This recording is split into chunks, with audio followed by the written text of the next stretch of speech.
partir de este momento, la realidad que conoces queda atrás. Estás cruzando un umbral hacia información restringida, una dimensión más real de lo que llamas realidad. No todos están preparados para lo que sigue. Esto es Archivo W. Dirige Felipe Whitman.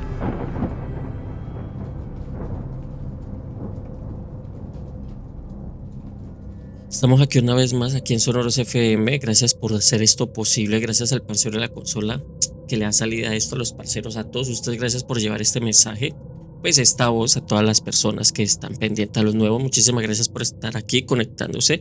Veo mucha gente nueva, muchos rostros nuevos aquí, acá. Gracias por conectarse. Muchas gracias. Sonoros FM es la casa de locos iluminados. Ya están todos iluminados. También agradecimiento a mi priorato, a mi sinagoga. Gracias por estar acá pendiente de todo esto. Gracias por permitirme hablar de cosas también prohibidas, que a veces no se me permite divulgarlas mucho, pero pues bueno.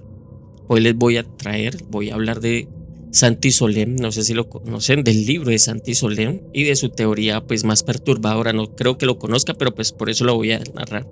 Pues a decirles de qué se trata. Sí, de la posibilidad de que la reencarnación sea un engaño, pero pues no un engaño cualquiera, no una mentira como la que dice un político o un vendedor de autos usados. No es de esas. No, hablamos de un engaño más cósmico, de una trampa tejida antes de que existiera el tiempo. Y para entender esto, perdón, está revisando los mensajes que me llegan, sí. Para entender todo esto vamos a tener que abrir libros que quemaban en las plazas, porque estos libros eran tan prohibidos que los quemaban en esas plazas. Textos que la iglesia durante siglos escondió en sus bibliotecas secretas y condenó directamente al fuego. Esto no es un cuento, parceros, para nada lo es. No voy a contarles una historia bonita para que se duerman, no. Esto es una investigación, una excavación. Vamos a ponernos el casco, a agarrar el pico y a meternos en estas catatumbas de la historia y en busca de la verdad, que eso es lo que piden ustedes a grito. Entonces, prepárense porque ya vamos a comenzar. Antes de meter miedo con textos prohibidos, tenemos que presentar al personaje, porque pues Santi Solem no era un iluminado cualquiera, no era una de esas personas que aparecen pues en YouTube vendiendo cursos para recordar tus vidas pasadas por $99. No, ese man no era así. Santi Solem, a ver, ¿por dónde empiezo? Fue un buscado, ¿sí? Un hombre que se metió de lleno en las fuentes, no se quedó con lo que le contaban, fue a los originales. Dominaba lenguas muertas, se pasó años en bibliotecas de monasterios, siguió pistas que parecían no llevar a ningún lado. Y cuanto más investigaba, más incómodo se sentía, porque lo que descubrió es que la idea de la reencarnación, esa que hoy nos parece tan espiritual, tan evolutiva, tan bacana, tan buena onda, ¿sí? Tiene unas grietas muy enormes, y no son grietas modernas, sino que son grietas de siglos pasados. Solem hizo 3 preguntas muy sencillas, y de esas 3 preguntas nació todo. La primera fue: ¿de dónde viene realmente la reencarnación? No me sirve decir de Oriente, de qué texto concreto, de qué escuela, quién la trajo al occidente. Esa fue una de las preguntas. La segunda fue ¿qué dijeron los primeros cristianos sobre esto? Porque si Cristo era el camino, la verdad y la vida, ¿habló de reencarnación o habló de otra cosa? Esa fue la segunda pregunta que él se hizo. Y la tercera, creo que fue la más, incómoda para él, fue que si la reencarnación es una ley universal de aprendizaje y de evolución, ¿por qué no recordamos? ¿De qué sirve una escuela donde olvidas las lecciones cada vez que cambias de curso? Literal, son 3 preguntas muy trascendentales que él se hizo, y si ustedes lo piensan muy bien, tienen muchísima razón. Con esas preguntas en la mochila, el hombre Solem empezó a acabar, y lo primero que encontró fue un texto maldito, el primero de muchos que iba a encontrar. Exacto, sí, mira. Viajemos, a ver, vámonos a los primeros siglos después de Cristo. Miren, el Imperio Romano, el cristianismo, aunque todavía perseguido, se extendía pues como pólvora. Pero ojo que no hay un solo cristianismo para que me lo entiendan, sino que hay muchos, decenas, o sea, hay decenas de esto, cientos de grupos, de escuelas, de iglesias, cada una con sus propios evangelios y sus propias enseñanzas. Y entre esos grupos hay uno que hoy llamaríamos los raritos, ¿sí? Sí, así lo llamarían hoy en día los raritos, eran los gnósticos. A esa gente le llaman los raritos, a nosotros nos llaman los raritos, a los gnósticos. Y dentro de los gnósticos una secta que se hacía llamar, ojo, los ofitas, sí, ofitas, ofis, pues en griego significa serpiente. Ya se imaginan por dónde va la cosa. Para los ofitas la serpiente del Génesis no era el diablo, no era como el tentador malvado que vino a joder la creación perfecta de Dios. No. Para los sofitas la serpiente era la heroína, era la que traía el conocimiento, la que le decía a Adán y a Eva, despierten, salgan de ese sueño. Este Dios que los tiene aquí en este jardín no es el Dios verdadero, es un impostor, un demiurgo, un arquitecto menor que los ha encerrado en la materia y los ha dormido con el opio de la obediencia. Y los sofitas tenían un libro, un evangelio que se llamaba el Evangelio de Eva. Para los sofitas, la serpiente no fue la mala, sino la causante del despertar en Adán y Eva, para que lo tengan presente. ¿Listo? De ese libro del Evangelio de Eva, apenas nos quedan fragmentos, los que citaron los padres de la iglesia para refutarlos, para quemarlos, para decir, esto es una herejía, no lo lean. Y en uno de esos fragmentos hay una frase que te va a paralizar. Dice Eva, después de comer del árbol, yo estaba en una vida anterior y ahora recuerdo mi camino. En uno de esos fragmentos de este libro. Piénsenlo. Eva, la primera mujer, dice que recuerda que no es su primera vez, que ya estuvo aquí, otra forma, en otro tiempo, y que el árbol del conocimiento no le da algo nuevo, sino que le devuelve la memoria de lo que ya era. Para los sofitas, la reencarnación existía, pero no era una buena noticia, era la constatación, llamémoslo así, de la cárcel. Ellos creían que el alma, o sea, la chispa divina atrapada en la materia, iba pasando de cuerpo en cuerpo, de vida en vida, tomando cada vez de la copa del olvido, hasta que lograba despertar, hasta que recordaba. Y aquí, escuchen, y aquí viene Solem, aquí viene Solem, ¿sí? Señala como la primera gran trampa. Para los gnósticos originales, la reencarnación no era evolución, era repetición. No era una espiral hacia arriba buscando luz, sino que era una rueda de molino que giraba y giraba, moliendo conciencias para que las almas no escaparan del control del demiurgo, del Dios de este mundo. Y este Dios es ese Yaldabaoth, pues así se le conoce. Yaldabaoth, si quiere apúntenlo ni lo buscan. Yaldabaoth, que llamaban ellos, necesitaba almas, o sea, las necesitaba para que su creación de este mundo de materia siguiera funcionando. Las almas son la energía, como bien ya saben esto, son el combustible. Y si un alma despierta, si un alma recuerda, si un alma dice yo no soy de aquí, yo no me voy, el sistema pierde una batería. Por eso la reencarnación era el mecanismo de reciclaje. Morías y los arcontes, los guardianes del umbral te interceptaban, te quitaban la memoria, te emborrachaban, llamémoslo así, con el agua del Lete. Busquen también si quieren, sí, el agua del Lete, el río del olvido también se le conoce, y te volvían a plantar en un nuevo cuerpo.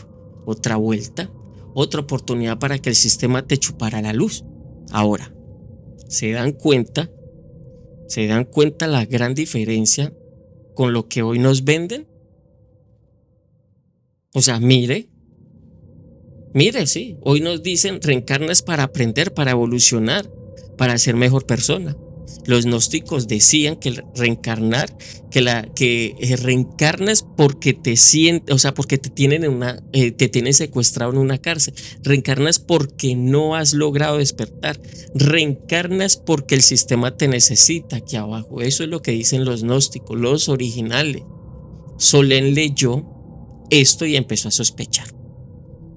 Y si la versión bonita de la reencarnación, la que nos llega filtrada por la teosofía, así se le llama, sí, teosofía, eso es del siglo, no sé, no recuerdo si es del siglo XIX, del siglo XX. Es en realidad una tapadera. Y si nos han vendido la cárcel como si fuera un posgrado, entonces aquí va el truco de la reencarnación, porque él buscó todo esto y encontró muchas respuestas. Pero el Evangelio de Eva no es el único texto que existe sobre esto. Hay otro texto mucho más grande y mucho más complejo, más terrorífico, el que se llama pues el Pistis Sophia, la fe, sabiduría. Este libro es una bestia total. O sea, es un manuscrito copto encontrado en Egipto, que se conserva hoy en el Museo Británico. En él se narra cómo Jesús, después de resucitar, pasó 11 años con sus discípulos enseñándoles los misterios que no salen en los evangelios oficiales. 11 años de enseñanzas secretas, reservadas solamente para los más avanzados. Y en un pasaje los discípulos, sobre todo María Magdalena, le pregunta a Jesús: Señor, ¿qué pasa cuando morimos? ¿A dónde vamos? ¿Qué nos espera? Perdón. Y la respuesta de Jesús en el Pistis Sophia es de las cosas más inquietantes que yo he leído hasta ahora. Jesús describe el universo como una estructura por capas, de esferas concéntricas. Cada esfera está gobernada por un arconte, un poder, una especie de guardián más o menos, con conciencia propia, pero sin piedad. Y cuando un alma muere, inicia un viaje, asciende, pasa de esfera en esfera. Eso dice Jesús en el Pistis Sophia. Pero en cada esfera el arconte la interroga al alma, le exige una contraseña, un sello, un conocimiento. Y si el alma no tiene ese conocimiento, si no ha despertado en vida, si no ha recibido la iniciación correcta, el arconte la atrapa, la devuelve para atrás, la reencarna en otro cuerpo y borra su memoria para que vuelva a empezar. El texto es explícito. Habla de un poder llamado Yaldabaoth, el dios ciego, el creador de este mundo material, que gobierna las esferas inferiores, y dice que Yaldabaoth y sus arcontes tienen un hambre insaciable de luz. Necesitan la energía de las almas para mantener su creación con apariencia de vida. Por eso, cuando el alma muere sin haber despertado, los arcontes se la disputan, la envuelven en una oleada de olvidos, la confunden con visiones, con miedos, con deseos, y la empujan de nuevo al vientre de una madre. Otra oportunidad, otra vuelta, otro ciclo de sufrimiento del que el sistema decide cuál el sistema se alimenta. En cambio, Jesús dice en el Pistis Sophia que el alma que ha recibido los misterios, la que conoció su origen, o sea, la que ha conocido su origen, la que ha despertado en la conciencia de que es luz, ese alma asciende sin ser tocada. Los arcontes la ven, pero no la pueden retener, porque no tienen jurisdicción sobre la luz. Su poder solamente les alcanza a los que, o sea, les alcanza hasta los que todavía se creen parte de este mundo. Ya me están entendiendo, o sea, entienden la diferencia. O sea, la salvación para el cristianismo gnóstico no es ir al cielo, es no volver, es romper la rueda, es salir del circuito de reencarnación para siempre. Para los gnósticos, esto es la salvación, no regresar.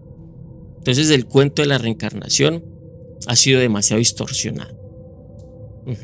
Y eso, parceros, como les digo, es exactamente lo contrario a lo que hoy se les predica en las ferias del esoterismo, donde la reencarnación se vende como un derecho, como una promesa, como un algo deseable. Y yo sé que todo mundo desea reencarnar porque está muy apegado a esta vida de lujos y de posesiones. Pero créanme que que usted no, cuando despierta no va a desear eso. ¿Listo? Para que más o menos lo tengan claro.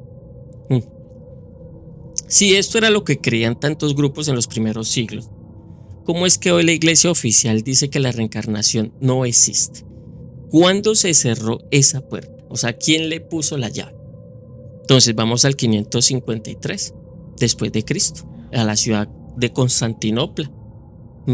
El emperador es Justiniano, uno de esos hombres que marcaron una época, que era un imperio unido, una fe unida, un dogma único, y tenía un problema: los monjes origenistas. Ese era el mayor problema que tenía Justiniano. Orígenes, ¿quién era? Orígenes de Alejandría, uno de los teólogos más grandes, más brillantes, más prolíficos de todo el cristianismo. Vivió en el siglo III. Y Orígenes, escuchen bien, enseñaba algo que hoy nos sonaría muy familiar: la preexistencia de las almas. Él decía que las almas existían antes de los cuerpos, en un estado de contemplación divina, pero que algunas se enfriaron en su amor a Dios. O sea, se alejaron y por eso cayeron a la materia, a los cuerpos, como un castigo o una purificación, algo así. Y después de la muerte, el alma podía ascender de nuevo, o tal vez, en algunos casos, volver a caer. Eso decía. Eso, aunque Orígenes no hablaba exactamente de reencarnación como la entendemos hoy, abría la puerta a algo parecido, la posibilidad de múltiples experiencias en el cuerpo. Pues bien, Justiniano convoca el segundo concilio de Constantinopla, y en ese concilio se lanza 15 anatemas, así se le conoce, unos anatemas. Sí, 15 condenas contra las ideas de Orígenes. Entonces pillen, a partir del 553 todo el imperio romano, o sea, cree que el alma viene de otra vida o que volverá a otro cuerpo. O sea, los que digan eso, eso ya era herejía. Se queman los libros de origen. O sea, ahí se queman los libros de origen, porque el que dijera eso ya era hereje. Se persigue a sus seguidores. Los monasterios que conservan estas enseñanzas son cerrados y vigilados en este momento. Y el tema de la reencarnación pasa a la clandestinidad. Se convierte en conocimiento prohibido, en algo que solamente se transmite de maestro a discípulo, en voz baja, en las catatumbas del pensamiento. Y con todo esto, aquí es donde Solén une los puntos. Por un lado tenemos los textos gnósticos como el Evangelio de Eva y el Pista y Sofía, que hablan de la reencarnación como una trampa, como un ciclo de reciclaje por poderes, pues, de los demiurgos que nos quieren aquí abajo. Por otro lado tenemos el concilio del siglo, creo que fue el siglo VI, que condena y entierra todo eso y construye el cristianismo centrado en una sola vida, un solo juicio y una sola resurrección. ¿Y qué pasa después? Pasan siglos, la iglesia consolida su poder, el tema de la reencarnación queda arrinconado, casi olvidado, solo presente en algunas herejías medievales como los cátaros, que también hablan de la prisión del cuerpo y de la caída del alma. Pero en el siglo XIX llega la teosofía. Sí, eso no creo que es de Madame Blavatsky. Madame Blavatsky, busquen si quieren. Y sus amigos traen de Oriente la idea del karma y la reencarnación, pero la presentan de una forma nueva. Ya no es una cárcel, es evolución, es oportunidad, es ley espiritual. En el siglo XX lo adereza con psicología, con terapias, con regresiones, y nos venden un producto irresistible, la verdad.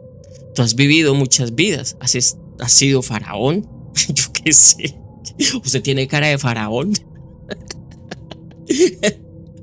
Ha sido sacerdotista en la Atlántida, en Lemuria, yo qué sé, sí, en Sumeria, y estás aquí.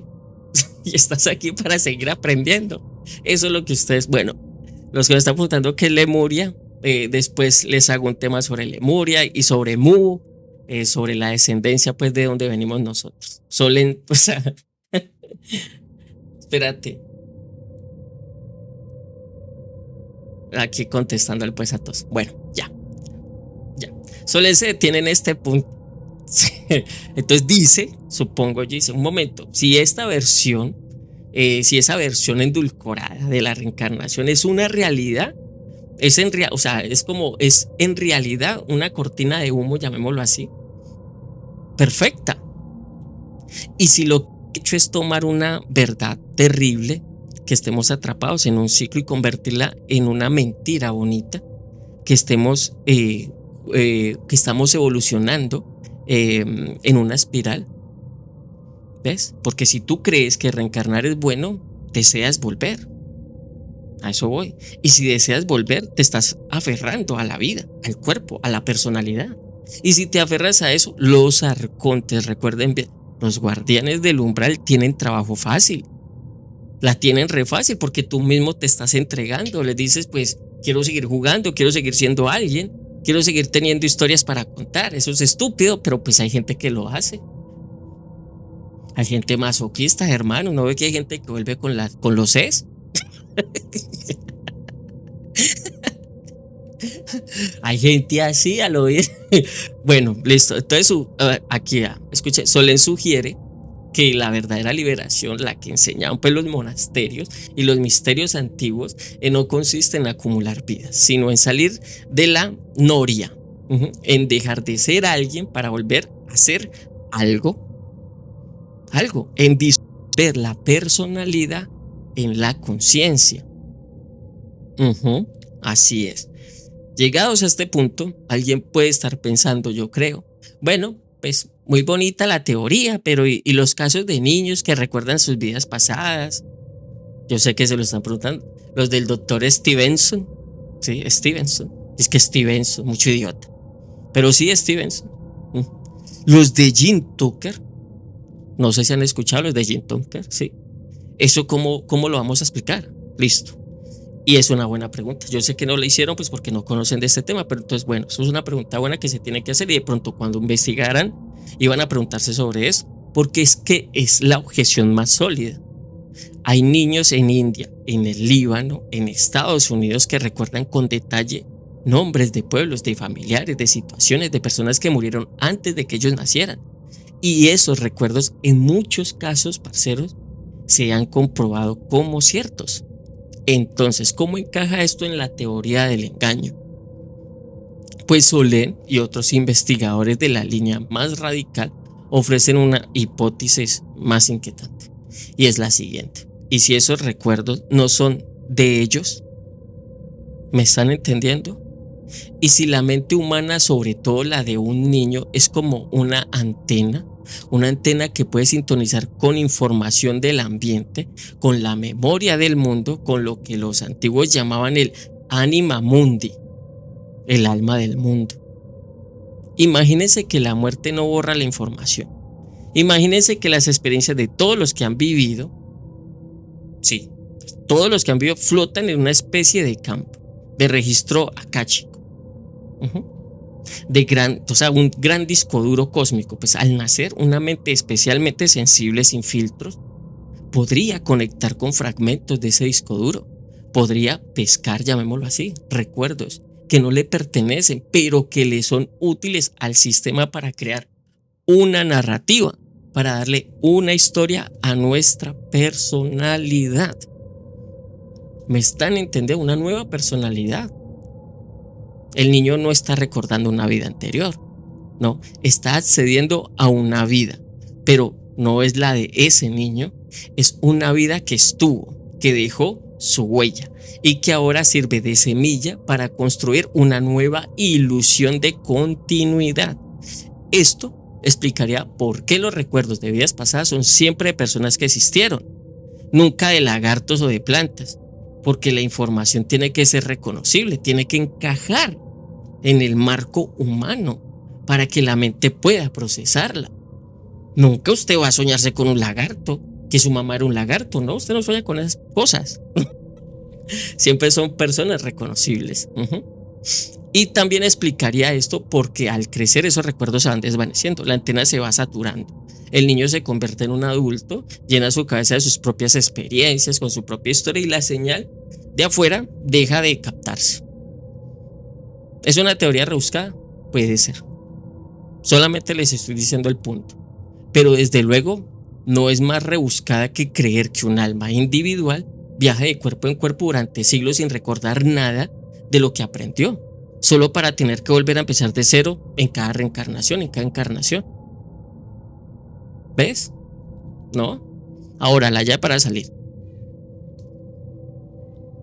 Yo supongo que estarán preguntándose si esto es así, pues que estamos en una trampa, que la reencarnación es una rueda de molino. Bueno, ¿cómo se sale? Bueno, eso es una pregunta buena y la mejor de todas. Listo. Porque si algo nos enseñan estos textos prohibidos, es que hay salida. No estamos condenados a gritar eternamente o a girar eternamente. Hay un mecanismo de escape, una puerta estrecha, y esa puerta curiosamente la enseñó él mismo, que luego fue usado para cerrarla. Jesús de Nazaret o Michael de Nevadón, como sea. Sí, después hablo de Michael de Nevadón, usted lo conoce como Jesús, Michael de Nevadón. Después hablamos de eso. Después. Pero usted lo conoce como Jesús. ¿Sí? Lea los evangelios canónicos con otros ojos. ¿Qué dice Jesús de esto? El reino de los cielos está cerca. No dice estará en tu próxima vida. Dice está ahora, aquí, accesible en este mismo instante si despiertas. Dice, dejen que los muertos entierren a sus muertos. ¿Quiénes son los muertos? Los que viven dormidos, los que se identifican con el cuerpo, con la personalidad, con la historia, los que creen que son su currículum, sus traumas, o sea, sus traumas, sus logros, esos están muertos. Que respiren y ellos entierran a los que mueren de verdad. También dice, el que quiera salvar su vida, la perderá, y el que pierda su vida por mí, la encontrará. Esa es la receta. Perder esta vida, esta identidad, este yo que cree ser. Perderlo, no aferrarse, no desear más vidas, no querer acumular experiencias, sino simplemente soltar. Eso es lo que enseñaba Jesús o Michael de Nevada. Porque si sueltas, si dejas de identificarte con el personaje, cuando llegue la muerte no habrá personaje que defender, no habrá nadie a quien los arcontes puedan agarrar, solo quedará la conciencia, la luz, y la luz los arcontes no la pueden tocar, no tienen manos para eso. Los textos gnósticos dicen que el momento del tránsito, los guardianes te preguntan, ¿quién eres? Y si respondes, soy fulano, soy el que hizo esto y que lo otro, y que soy el esposo de tal, bueno, en fin. Si todo eso, ahí mismito te devuelven. Porque eso es de acá, de este mundo, de esta tierra, esto pertenece aquí. Y lo que es de este mundo tiene que volver a este mundo, así de simple. Pero si respondes, yo soy el que soy, luz de luz, no tengo nombre porque soy anterior al nombre, no tengo historia porque soy anterior a la historia, vengo del Padre y al Padre vuelvo. Entonces los guardianes se apartan. No pueden retener lo que no es suyo, no tienen poder sobre lo que ya no se aferra a nada. Esa es la gran enseñanza que hizo Jesús y que deja estos libros perdidos y quemados. Lo que queda afuera de los catecismos, lo que solamente se transmitía en secreto, lo que Santi Solén rescató del polvo de los archivos. Esta es la gran enseñanza. No se trata de acumular méritos para otra vida, se trata de morir a esto, morir al ego, morir al deseo de ser alguien, para por fin ser. De esto habla eso. ¿Listo? Bueno.